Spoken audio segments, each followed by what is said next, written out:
Good morning students, मैं lieutenant Shweta Goswami आपका Mughal empire के साथ में अपनी क्लास में बहुत बहुत स्वागत करती हूँ।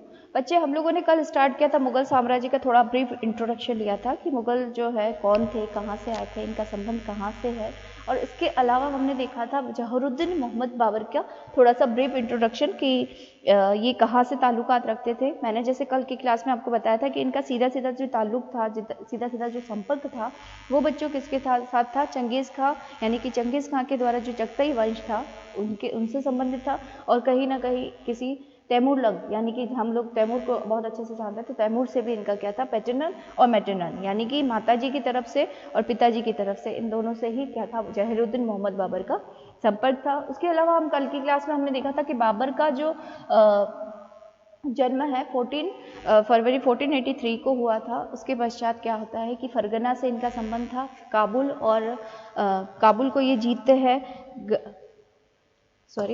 काबुल को ये जीतते हैं, और उसके अलावा गजनी को ये जीतते हैं, और धीरे धीरे उत्तर पश्चिमी सीमांत के तक होते होते हिंदुस्तान में ये अपने 4 आक्रमण करते हैं। ओके, अब आगे आज हम पढ़ेंगे कि बाबर को हिंदुस्तान में आने का क्या क्या रीजंस थे, और उसके अलावा बाबर ने अपने जीवन में, शासन में कितनी लड़ाइयाँ लड़ी। ठीक है, तो आज का हमारा क्लास इसी में रहेगा।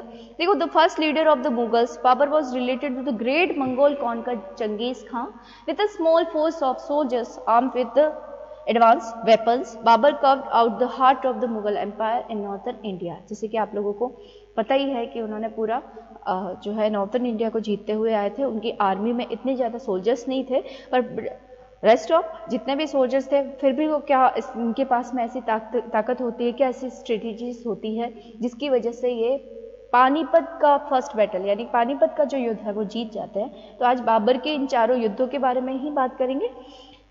चलिए आगे चलते हैं। जहीरुद्दीन मोहम्मद बाबर, जहीरुद्दीन मोहम्मद बाबर।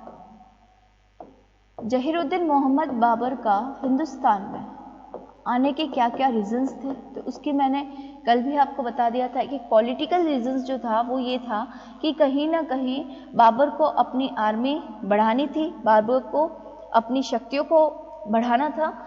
बाबर जब यहाँ तक, यानी कि एक तरह से बोल सकते हैं कि हिंदुस्तान की सीमा तक वो 4 राज्य जो है वो जीत चुका था, जिसे हम लोग बोल सकते हैं, एक काबुल जीत चुका था, उससे पहले वो अफगानिस्तान की राजधानी है काबुल, और अगर हम बात करें, काबुल हो गया है, गजनी हो चुका है, और हिंदुस्तान में कौन कौन से एरिया है, तो हिंदुस्तान में आप लोग देखोगे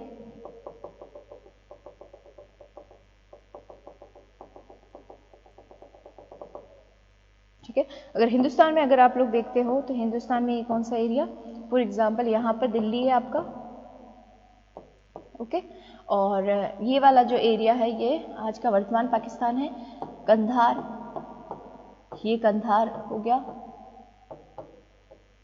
काबुल, ओके, यहाँ पर मैंने बताया था सियालकोट, बहरा बाजोर, बहरा बाजोर, कौन कौन से एरिया को जीत चुका था। इस साइड में गजनी, ठीक है, और फॉर एग्जांपल बाबर यहाँ से आया था, फरगना यहाँ से नहीं आया था, लेकिन फिर भी आपको समझना है कि फरगना से गजनी जीत चुका है, काबुल जीत चुका है, कंधार जीत चुका है, बहरा बाजोर, बाजोर के बाद में सियालकोट, पंजाब, लाहौर। ये जैसे ही वो भारत की हिंदुस्तान सीमा को जीत चुका था, तब बाबर को इनविटेशन मिला, बाबर को आमंत्रित किया गया कि हिंदुस्तान में आप एंटर करो, दिल्ली पर आप आक्रमण करो और हम आपकी सहायता करेंगे। तो रीजन ये बनता है कि बाबर के पास में हिंदुस्तान पर आक्रमण करने के कारण क्या क्या थे। सबसे पहला कारण, अकॉर्डिंग टू तुजके बाबरी, जो बाबर बताता है, तुजके बाबरी, ठीक है, तुजके बाबरी जो बाबर बताता है, इसके अकॉर्डिंग ये है कि इन्हें आमंत्रित किया गया, ठीक है, इन्हें आमंत्रित किया गया, इन्हें आमंत्रण मिला 2 व्यक्तियों द्वारा। एक था दौलत खां लोधी, कौन था? दौलत खां लोधी, जो इब्राहिम लोधी का संबंधी था, और दूसरे थे महाराणा संग्राम सिंह। ये अकॉर्डिंग टू बाबर है, मुगल जो लिटरेचर है उसके अकॉर्डिंग हमको मिलता है, लेकिन महाराणा सांगा कभी भी इनवाइट नहीं करेंगे, ये राजस्थान के इतिहास का बोलते हैं। तो ज़हीरुद्दीन मोहम्मद बाबर को पहले तो आमंत्रित किया गया, यानी कि यहाँ पर जो शक्तियाँ बैठी थी, इन शक्तियों ने सोचा कि अगर इब्राहिम लोदी को हटा दिया जाए अपनी जगह से, तो ये तो बाबर तो केवल लूटपाट करने के लिए आया है, लूटपाट करेगा और चला जाएगा, ठीक है, और दौलत खान लोदी जो है नेक्स्ट लोदी वंश का शासक बन जाएगा। इनके तो ये रीजंस थे। महाराणा सांगा के क्या रीजंस थे, ये अब तुझ के बाबरी में बाबर बोलता है कि महाराणा सांगा इब्राहिम लोदी को हरा नहीं पा रहे थे, लेकिन ऐसा कुछ है नहीं। महाराणा सांगा ने तो खातौली के युद्ध में बहुत बुरी तरह से हराया था इब्राहिम लोदी को, ठीक है। तो पहला रीजन ये था कि कुछ राजपूत राज्य और अफगान राज्यों ने इनवाइट किया था बाबर को। दूसरा रीजन था कि बाबर को अपनी मिलिट्री, ठीक है, बाबर को अपनी मिलिट्री यानी कि आर्म फोर्सेस बढ़ानी थी, और उसके अलावा उन्हें कुछ वेल्थ यानी कि कुछ पैसों की भी आवश्यकता थी। तीसरा रीजन सबसे बड़ा था तैमूर। कौन सा? तैमूर। यानी कि बाबर जो है या मुगल जो है अपने आप को तैमूर वंशी कहलाने में बड़ा गर्व महसूस करते थे। और ये तैमूर जो है, आपको पता है कि जब यहाँ पर तुगलक वंश का एक शासक था नासिरुद्दीन महमूद, तब यहाँ पर क्या करता है, आक्रमण करता है, दिल्ली को लूटता है, कश्मीर को लूटता हुआ चला जाता है, और अपने एक बाशिंदे को मतलब जो कि खिजर खां था उसको बिठाकर जाता है कि यहाँ पर क्या करना, राज करना। नासिरुद्दीन मोहम्मद वापस आता है और खिजर खां को यहाँ से हटा देता है। तो बाबर का मानना था कि मेरे जो है दादा परदादा जो भी रहे होंगे, तो तैमूर ने कभी हिंदुस्तान को अपने अधीन किया था, और अब ठीक है वहाँ पर कोई शक्तिशाली व्यक्ति नहीं था, इसीलिए ये जो लोदी है ये आकर वहाँ पर बैठ गए। यानी कि एक तरह से पुश्तैनी जागीर समझता था बाबर हिंदुस्तान को कि तैमूर ने क्या किया था, यहाँ पर राज किया था, ठीक है। ये कुछ रीजंस थे। उसके अलावा अगर हम लोग देखें तैमूर बाबर के टाइम पीरियड को, तो बाबर का टाइम पीरियड जो रहा है बच्चों, वो रहा है 1526 से लेकर, ठीक है, 1526 से लेकर 1530 तक, ठीक है। 1526 से लेकर 1530 के बीच में बाबर जो है हिंदुस्तान में 4 युद्ध लड़ता है। इन चारों युद्धों को अपन लोग बड़े आराम से पढ़ेंगे, ठीक है। पहला युद्ध है पानीपत का। कौन सा युद्ध है? पानीपत का, ठीक है। दूसरा युद्ध है खानवा का, ओके। तीसरा जो युद्ध है वो है चंदेरी का, और जो चौथा युद्ध है वो है घाघरा का, ओके। तो ये चारों युद्ध है। नेक्स्ट अब देखें कि ये कब कब लड़े गए। तो बच्चों देखो, पानीपत का युद्ध आपको याद रखना है 21 अप्रैल 1526 को। कब? 21 अप्रैल 1526 को। ये आपको याद रखना ही रखना है, जिसने हिंदुस्तान की तारीखों में, सल्तनत में कहीं ना कहीं एक तरह से इतिहास के पन्नों को पलट के रख दिया। अभी तक जो दिल्ली सल्तनत चल रही थी उसे मुगल साम्राज्य, मुगलिया रूल में चेंज कर दिया था। खानवा का युद्ध जो है 1527 में, चंदेरी का युद्ध 1528 में, और घाघरा का युद्ध 1529 में। अपोजिशन में कौन थे? तो पानीपत के युद्ध में अपोजिट थे इब्राहिम लोदी। इब्राहिम लोदी, ओके। खानवा की बात करें तो खानवा में थे हमारे राजपूताने के सिरमौर महाराणा संग्राम सिंह, जिसे इतिहास राणा सांगा के नाम से जानता है, ठीक है। महाराणा संग्राम सिंह और बेटर से महाराणा सांगा, ठीक है। सांगा राजपूताने में राजस्थान के इतिहास में अपना अलग महत्वपूर्ण दर्जा रखते हैं, और जिनके एक तरह से बोल सकते हैं कि इनके एक कान नहीं था, एक आँख नहीं थी, एक पाँव नहीं था, फिर भी इनका शौर्य कहीं पर भी कम नहीं दिखता। चंदेरी के थे मेदिनी राय। क्या नाम था? मेदिनी राय। और जब घाघरा का युद्ध करते हैं तो इसमें थी महमूद लोदी और इब्राहिम लोदी की जो संयुक्त सेना थी। महमूद लोदी बोल सकते हैं बंगाल व बिहार, बेटर सेड आप बंगाल और बिहार की संयुक्त सेना को हराया था, ठीक है। आप ये लिख सकते हो बंगाल प्लस बिहार की संयुक्त सेना,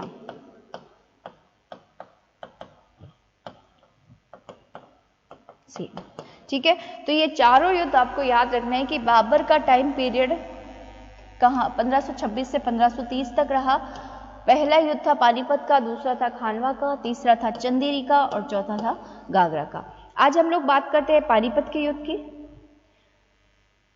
बात है 21 अप्रैल 1526 की, ठीक है। 21 अप्रैल 1526 की बाबर आता है, आक्रमण करता है और कहाँ लड़ा गया? तो ये पानीपत नामक स्थान पर। वर्तमान में ये कहाँ पड़ता है? हरियाणा में।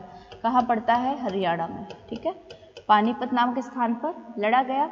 युद्ध का नाम क्या था? क्योंकि पानीपत के नाम एरिया में लड़ा गया था, क्षेत्र में, तो इसे नाम दिया गया पानीपत का युद्ध। अब इसमें हुआ क्या? एक तरफ था बाबर और दूसरी तरफ था इब्राहिम लोदी। बाबर की सेना के बारे में ये बोला जाता है कि बाबर के पास उस टाइम में सेना जो थी वो मात्र 12,000 थी। कितनी? सेना जो थी 12,000 थी, लेकिन इसका 10 गुना समझ लो, 1,20,000, ठीक है, प्लस जो सेना थी, यानी कि आप कहीं ना कहीं बोल सकते हो 10 टाइम्स या फिर इससे भी 12,000 से कई 10 गुना सेना जो थी वो इब्राहिम लोदी की थी। लेकिन ऐसा क्या होता है? बाबर, देखो बाबर की सेना आ जाती है, फॉर एग्जाम्पल ये मैदान है, इस मैदान में इन दोनों की सेना आमने सामने आ गई।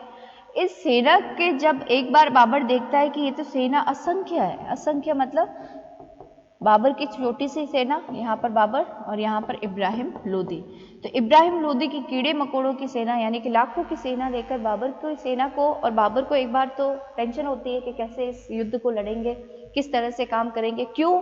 क्योंकि बाबर को उस टाइम नहीं पता था कि वो जिन शक्तियों को लेकर आ रहा है, वो जिन टेक्निक्स को लेकर आ रहा है, वो उसका यूज इब्राहिम लोदी और इवन कि हिंदुस्तान में किसी भी राजवंश को नहीं आता है। ओके, तो अब होता क्या है कि बाबर क्या करता है, इस युद्ध में को जिहाद घोषित कर देता है। क्या घोषित कर देता है?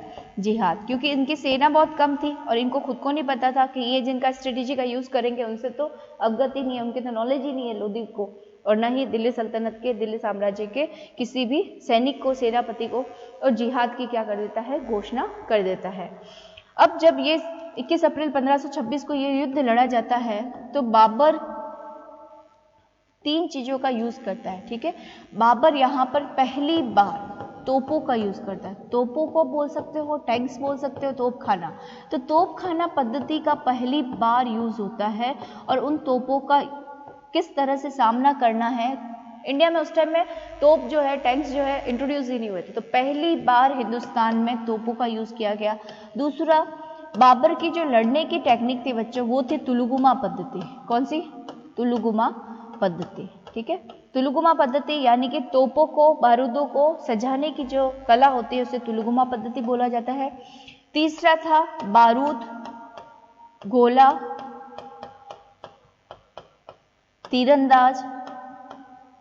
किसके पास? बाबर के पास। मतलब बाबर की जो फोर्स थी, भले वो 12,000 थी, लेकिन वो बड़ी ऑर्गेनाइज्ड वे में थी, बड़ी ही टैलेंटेड थी, और वो लोग जानते थे कि उन्हें किस तरह से लड़ना है, ठीक है। इसके अलावा बाबर के पास में तोपची था रूमी खां, तोपची था रूमी खां। सेना का नेतृत्व कर रहा था अली कुली मुस्तफा, अली कुली खां, अली कुली खां लिख सकते हो आप, अली कुली खां, ओके। और सेकंड साइड में अगर हम लोग बात करें, ठीक है, तोपची कौन था? रूमी खां। नेतृत्व कौन कर रहा था? अली कुली खां। और तोपों का नेतृत्व कौन कर रहा था? मुस्तफा खां। कौन था? मुस्तफा खां।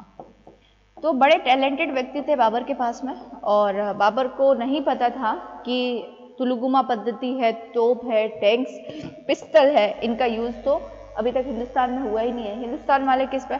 इधर देखो दूसरी तरफ घोड़ों पे बैठी हुई सेना, हाथी पर बैठी हुई सेना, अस्त्र शस्त्र, पैदल सेना, रथ सेना, ये सारी सेना इनके पास थी, लेकिन इनके पास पिस्टल नहीं थी, इनके पास टैंक्स नहीं थे, ठीक है। तो अगर आपको पूछा जाए कि कौन से युद्ध में या फिर हिंदुस्तान में पहली बार तोप का या टैंक्स का यूज कौन से युद्ध में किया गया, तो आपको सीधा सीधा लिखना है पानीपत के युद्ध में, ठीक है। और बाबर ने किस युद्ध को जिहाद घोषित किया? जिहाद का मतलब क्या होता है? जिहाद का अर्थ होता है कि आपके जो अपोजिट है, आपका जो दुश्मन है, विरोधी है, वो क्या है? धर्म विरोधी है, यानी कि आपके धर्म के खिलाफ है, और ऐसा हो नहीं सकता, ठीक है। जिहाद घोषित करना मतलब एक तरह से बहुत बड़ी चीज होती है, इसको धर्म युद्ध बोल दिया। क्या बोला? धर्म युद्ध। अब बोलोगे मैम कि बस सेकंड साइड में भी तो मुस्लिम ही है, मुस्लिम है लेकिन वो अफगानी मुस्लिम है, ये क्या थे? तुर्क मुस्लिम, ठीक है। तो बाबर ने इन्हें कहीं ना कहीं अपने सेना को, बाबर का नेतृत्व जो था बड़ा ही कुशल था, बाबर का नेतृत्व जो था बड़ा ही कुशल था। इस युद्ध में, ये युद्ध होता है और इस युद्ध में बहुत पूर्ण तरह से निर्णायक रूप से कौन जीत जाता है? बाबर जीत जाता है।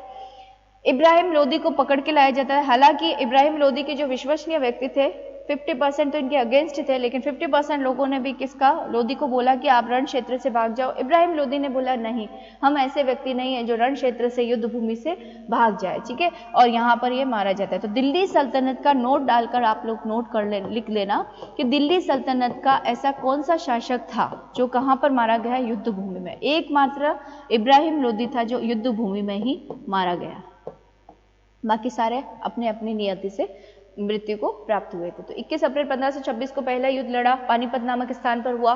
बाबर के पास में हालांकि सेना जो थी कम थी, लेकिन उसके पास में टेक्निक्स थी, तोप पद्धति थी, तुलगुमा पद्धति थी, बारूद गोला, तीरंदाज, तोपची रूमी खां, अली कुली खां, मुस्तफ़ा खां जैसे जो बोल सकते हैं माहिर व्यक्ति जो थे किसके सपोर्ट में थे? बाबर के साथ में थे। बाबर ने अपनी आर्मी को बड़ा ही ऑर्गेनाइज्ड वे से ट्रेन किया हुआ था, प्रशिक्षण ही इस तरह से दिया गया। सेकंड साइड देखें तो इब्राहिम लोदी के पास लाखों की सेना थी, घोड़े, हाथी और अस्त्र शस्त्र से सुसज्जित, लेकिन उन लोगों को पता नहीं था। अब तुलगुमा पद्धति क्या होती है मैं आपको 2 मिनट में बता देती हूँ। ये तुलगुमा पद्धति का मतलब क्या होता है? देखो, अगर हम बात करें तुलगुमा पद्धति की तो बाबर क्या करता था, 1 सेकेंड, देखो अगर हम लोग तुलगुमा पद्धति की बात करें, कौन सी पद्धति? तुलगुमा, ठीक है। तुलगुमा पद्धति की बात करें तो इसका अर्थ होता था तोपों को सजाने का जरिया। अब इसमें क्या होता था, आपने कभी फॉर एग्जांपल आपने ये बैलगाड़ी तो देखी होगी, ठीक है, बैलगाड़ी, ठीक है। इस बैलगाड़ी को अगर आप खड़ा कर दो, ठीक है, इस टाइप से खड़ा कर दो और थोड़े टाइम बाद में वापस इस बैलगाड़ी को इस टाइप से, मतलब एक तरह से आप बोल सकते हो कि यहाँ पर इसने बैलगाड़ियों को जो है खड़ा कर दिया था और उसके बीच में थोड़ी थोड़ी स्पेस रखी और उसके बीच से क्या निकाले इसने? टैंक्स निकाले। क्या निकाले? टैंक्स निकाले, ठीक है।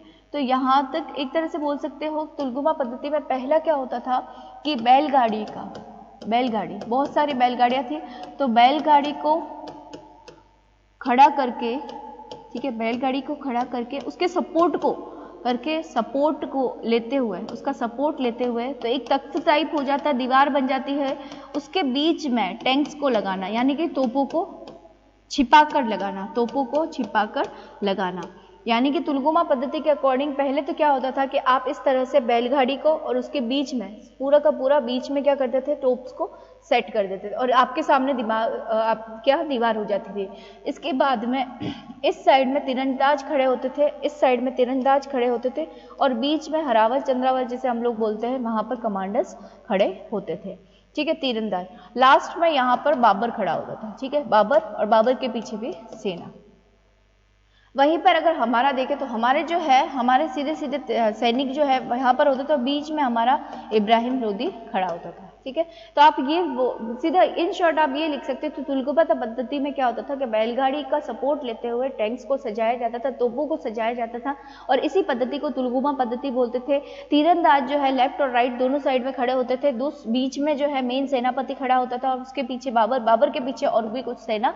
इन सेना का क्या टारगेट रहता था कि ये पीछे से क्या करे, यहाँ पर साइड से देखो सपोर्ट में, यहाँ पर जैसे ही दुश्मन सेना आएगी तो वो ऑलरेडी मर जाएगी। अब इब्राहिम लोदी को नहीं पता था कि इसके बीच में ये जो टैंक से इतना गोला आएगा और हमारे इतने लोगों को मार डालेगा। तो पहली बार इन चीज़ों ने देखा था, तो बट ऑब्वियसली बात है इब्राहिम लोदी का हारना तय था, ठीक है। तो ये वाली चीज़ थी। और इस युद्ध में कौन जीता? इस युद्ध में जीत गया कौन? आपका बाबर। जहीरुद्दीन मोहम्मद बाबर जो है, the Mughal empire was founded by the Babur. Zahiruddin Muhammad Babur was born on 14 Feb 1483, sometimes also spelled Babar of Babar, ठीक है। He founded the Mughal Empire after his victory of the Battle of Panipat 1526, 1526 and the Battle of Khanwa। अब खानवा का battle जो है, खानवा युद्ध जो है, जो महाराणा संग्राम सिंह के साथ लड़ा जाएगा, उसके बारे में हम कल चर्चा करेंगे।